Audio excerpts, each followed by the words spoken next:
Welcome back. The death toll of members of the St. Lucian diaspora due to COVID-19 continues to climb and has now reached 18 after a St. Lucian couple in the United Kingdom passed away. Dr. Joycelyn Clark Fletcher, who is the Diaspora Affairs Ambassador, made the confirmation via the Diaspora Unit's official Facebook page and identified the couple as Joseph and Martha Daisy. The DA ambassador expressed her condolences to the families of the 18 deceased individuals in the UK, the US, and St. Lucia. Many members of the public breathed a sigh of relief when it was announced in the social stabilization package presented by Prime Minister Alan Chastanet that workers who met the criteria would be entitled to an amount from $500 to $1,500 from the NIC. The NIC thus informed the public that forms would be available online and should be completed there. Contributors, however, have been voicing concern on how ineffective the system has actually turned out to be. Genevieve Gonzague tells us more. The Social Stabilization Package presented by Prime Minister Alan Chastanet made provisions for persons who had become unemployed due to COVID-19 to receive monetary assistance from the National Insurance Corporation (NIC).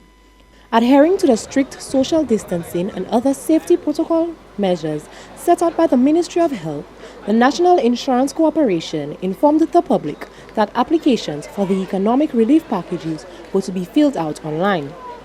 On Sunday, 12 April, the NIC posted this apology on their social media page, quote, "Dear contributors, due to unforeseen circumstances, the NIC economic relief claim form will not be available online as scheduled. Our IT technicians will continue to work overnight to ensure the e-version is accessible at the soonest. Thank you for your patience and understanding."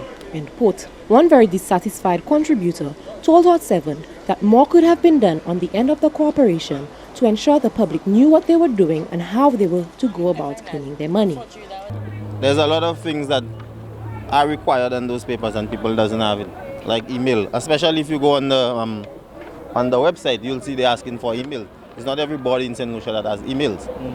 There's a lot of, when you go on the website also, when you apply, it only shows your first name, your last name. There's no information directing you to tell you where to put your banking information and different stuff like that. The customer indicated that the place was a mad rush as people scrambled to find out how they could claim their money.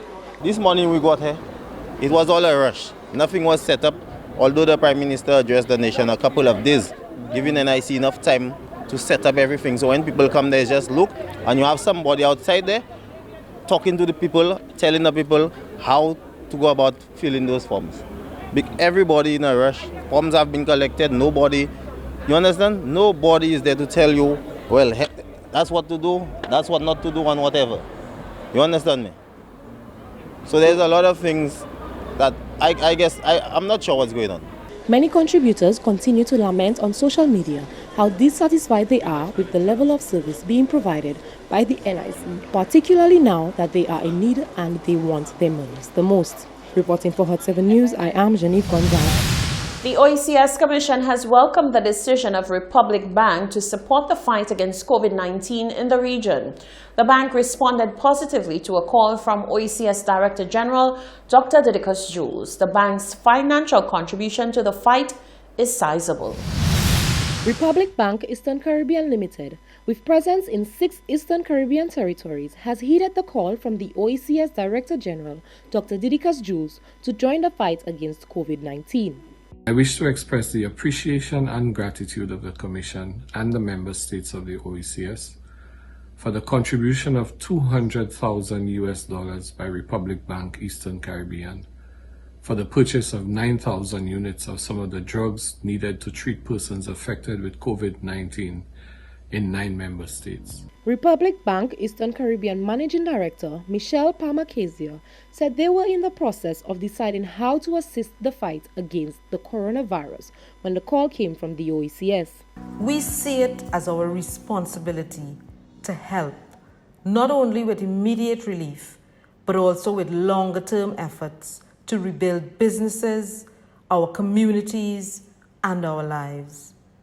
We are confident that the joint efforts of the private sector and governments across our region will result in success for us and the wider Caribbean. The bank has pledged continued support and joined the OECS Director General in encouraging other private sector entities, regional and international agencies in ensuring the OECS states minimize the impact of COVID-19 on the region's health and economy.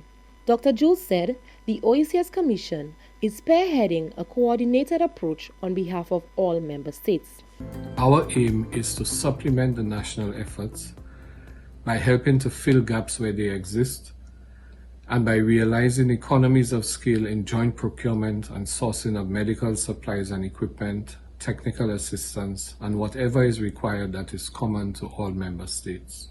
The leadership shown by the OECS Commission in bringing together stakeholders under one response umbrella gives hope for our region successfully emerging from these challenging times, and we applaud them for the work that they have undertaken. The US $200,000 from Republic Bank will be used to purchase medication used in the treatment of COVID-19.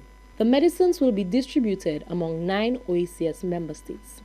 The funds will also support a regional strategic communications campaign around COVID-19. Reporting for Hot 7 News, I am Genevieve Gonzalez. The World Health Organization, WHO, has advised against the planned transition out of the stay-at-home restrictions in some countries, warning that lifting restrictions too quickly could lead to a deadly resurgence of COVID-19, which has claimed more than 116,000 lives worldwide so far. The way down can be as dangerous as the way up if not managed properly. That was according to the WHO Director General in a virtual media briefing. He said the WHO is working with affected countries on strategies for steadily and safely easing restrictions. The WHO boss outlined several factors that must be taken into consideration: that transmission is controlled, that sufficient public health and medical services are available, that outbreak risks in special settings like long-term care facilities are minimized, that preventative measures are in place in workspaces, schools, and other places where it's essential for people to go, that importation risks can be managed, and that communities are fully aware and engaged in the transition. This is the Hot 7 TV Nightly News. When we return, sports and the weather.